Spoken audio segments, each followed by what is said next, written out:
In the deep valley of the Himalayas, a sage used to meditate. For years, he had adopted the path of celibacy and self-restraint. He neither met anyone nor spoke to anyone. His penance was famous far and wide.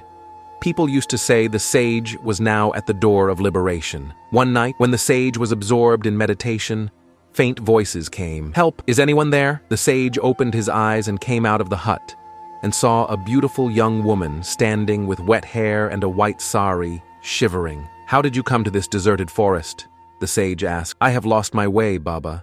Someone was chasing me." There were tears in her eyes, but an unusual shine, too. The sage asked her to rest in the hut, but she made one request. "Can I stay here for a few days, until someone comes to take me?" The sage nodded yes. After a few days, the young woman began to charm the sage with her beauty and sweet behavior. Sometimes she brought flowers, sometimes she bathed in the lake and came out in wet clothes and looked at the sage in a strange way. Sometimes she sat very close. The sage's meditation started breaking. He began to feel disturbed inside. One night, the young woman came near the sage. He was in deep meditation. She slowly said, "Baba, does celibacy mean rejecting love?" The sage remained silent.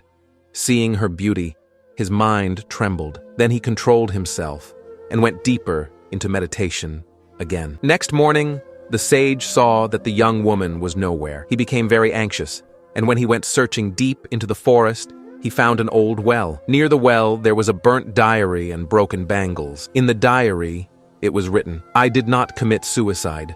I was trapped in love and betrayed, and then burned and killed. Now I will destroy every man who pretends love." The sage was stunned. The young woman he had become mentally attracted to was not a living woman, but a spirit. Thinking this, his body trembled. That night, when the sage sat for meditation, the young woman appeared again, this time in a terrifying form. Hair scattered, eyes red, face distorted. "What happened, Baba? Failed in the test of love?" she asked. "I only tested your mind, and you also turned out like the others." The sage closed his eyes and took a deep breath. "Whoever you are, I have now fought and won against the impurities within me. You may change form, show fear, but my mind is now steady." Suddenly the hut caught fire, trees started shaking. A terrible storm arrived. The sage began chanting Om Namah Shivaya with all his strength. The young woman screamed, "You are different from everyone. Why did you break my trap? Why?" Suddenly a bright light appeared. The young woman's form changed. Now she looked calm and free. "You are the first person who did not accept my form. Your penance has freed me as well. Baba, I am free." And she disappeared. Only one sentence echoed in the air. Self-control is the true form of love.